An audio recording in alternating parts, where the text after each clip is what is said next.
El movimiento puede producirse de 4 maneras. Puede ser real, aparente, inducido y puede ser relativo. El movimiento real solo se da en este mundo. Es todo lo que se mueve en nuestro entorno. Es de 3 dimensiones. Los animales, los coches, los aviones, los árboles, todo esto genera movimiento en 3 dimensiones. Cualquier imagen que usted capture en este mundo real va a tener ese tipo de movimiento. También está el movimiento aparente. Este consiste en que el espectador perciba un movimiento de algo que está quieto. Por ejemplo, observe este rótulo, tiene forma de corazón. La estructura es un objeto inmóvil, pero nos hace sentir que tiene movimiento. Mire cómo podemos conseguir ese mismo efecto en estos edificios. Son estructuras inmóviles, pero nos hacen sentir que tienen gran movimiento, ¿cierto? El siguiente es el movimiento inducido. Este se da cuando un objeto que está en movimiento transmite su movimiento a otro que está quieto. ¿Alguna vez le ha pasado que está estacionado en su vehículo y pasa al lado un camión o el tren o un autobús y usted tiene la sensación de que su vehículo está en retroceso? Este es un ejemplo de movimiento inducido. El movimiento de las nubes también es un ejemplo de ello. Las nubes son las que se están moviendo y parecen generar esa sensación de movimiento en el edificio o en los objetos que tienen alrededor. El objeto fijo parece dirigirse a la dirección contraria del que está en movimiento, como en este caso de las nubes. El siguiente es el movimiento relativo. Este se da cuando el desplazamiento de un objeto puede ser apreciado por el cambio de su posición relativa respecto a un segundo objeto estático. Por ejemplo, en este video el cantante pareciera estar en un objeto en movimiento, pero realmente el movimiento lo está dando el fondo. El desplazamiento de los elementos del fondo es lo que parece que existe un desplazamiento. También tenemos que hablar de movimiento simple y complejo. En el mundo real, un objeto puede moverse en profundidad, avanzando o retrocediendo con respecto a la cámara, pero en el mundo de la pantalla existen pocos movimientos simples. Estos son horizontal, vertical, diagonal o movimiento en círculos. Nada puede moverse en profundidad en una pantalla porque una pantalla es plana. Al efecto de movimiento de profundidad en una pantalla se le llama movimiento complejo, porque combina diversos movimientos simples en un único movimiento.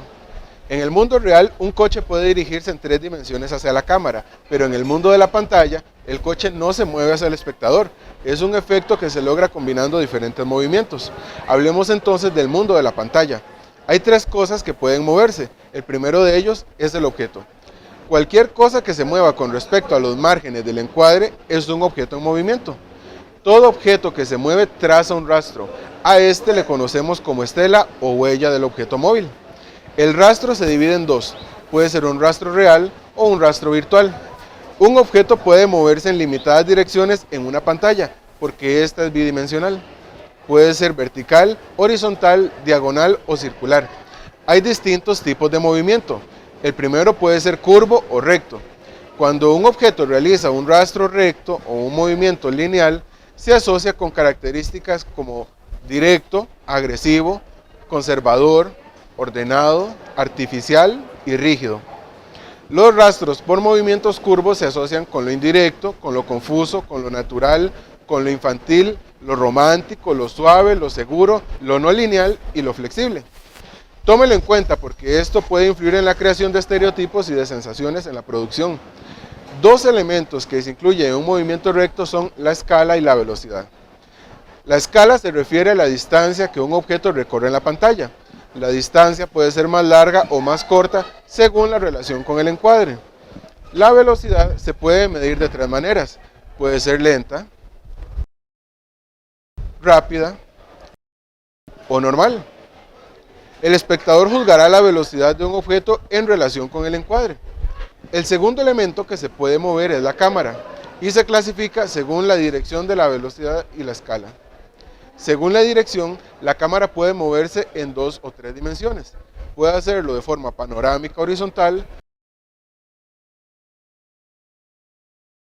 o panorámica vertical o haciendo zoom. Los movimientos de 3 dimensiones son los que se consiguen con grúa y con el traveling in, el traveling out y el lateral. En este movimiento la escala hace referencia al trayecto recorrido por la cámara y puede ser largo o corto, mientras que la velocidad puede ser lenta, normal o rápida. Un movimiento lento de la cámara crea afinidad. porque los cambios en los componentes visuales suceden de forma pausada. En los movimientos de dos dimensiones, como en el paneo o en el zoom, todos los elementos del encuadre se mueven a la misma velocidad, no existe movimiento relativo. Por otra parte, los movimientos rápidos crean mayor intensidad visual. Los tridimensionales inducen al movimiento relativo. Por ejemplo, en traveling in o en traveling out, los objetos del primer término se moverán más rápidamente que los que están en el fondo de la imagen. De igual forma, funciona con los movimientos de la grúa. Los movimientos de 3 dimensiones siempre se verán más intensos que los de 2 dimensiones. Recuerde que el contraste y la afinidad puede darse dentro de un plano, puede darse entre planos y también puede darse entre secuencias. El movimiento de la cámara se puede usar para resaltar o reducir la intensidad visual. El mayor contraste al movimiento de la cámara es la inmovilidad absoluta. Se puede correr un rodaje sin movimiento de cámara. Otra propuesta de contraste sería producirla en un único plano. Pero también una cámara que se está moviendo siempre y de pronto queda quieta genera contraste. El tercer tipo de movimiento es el punto de interés del público cuando mira la pantalla.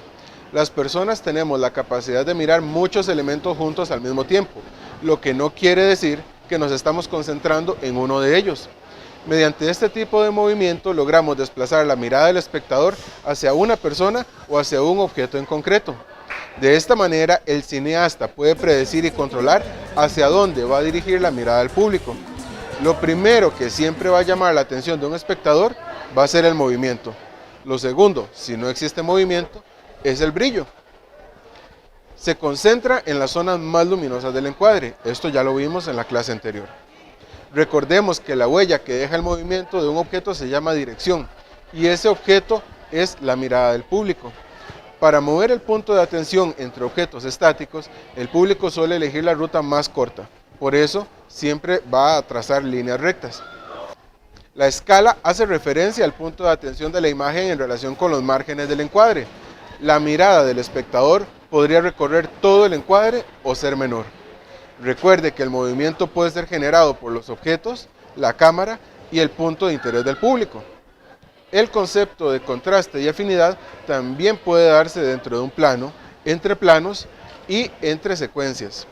El mayor contraste posible al movimiento de un objeto es la ausencia del movimiento. Un movimiento horizontal siempre es el de menor intensidad visual. Le sigue el vertical, los diagonales siempre son los más intensos. Este es un ejemplo de afinidad de movimiento. Las líneas hacia la misma dirección. Este es otro ejemplo. Tiene contraste de dirección y rastro, mientras que en este, el rastro diagonal tiene demasiada afinidad de dirección con respecto a la línea horizontal. Esta imagen muestra afinidad de movimiento con líneas curvas, mientras que esta otra muestra contraste en el rastro. Ya vimos que la velocidad puede ser baja, media o rápida.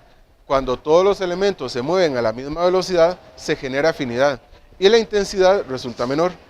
Cuando uno de los objetos se mueve con una velocidad distinta a la de los demás, tenemos un mayor contraste y por tanto mayor intensidad visual. Una vez que tenemos definidos nuestros movimientos, es importante cuidar la continuidad. En cuanto a la continuidad del movimiento, hay 5 componentes visuales que atraen la atención de la mirada del espectador. El primero es el movimiento, el segundo es el objeto más brillante, el color más saturado, los ojos del actor y el objeto con el componente visual más contrastado. Estos son los 5. Esta semana vamos a ver la película Rápidos y Furiosos 7. Al igual que en semanas anteriores, va a elaborar un reporte sobre el movimiento y la continuidad del mismo.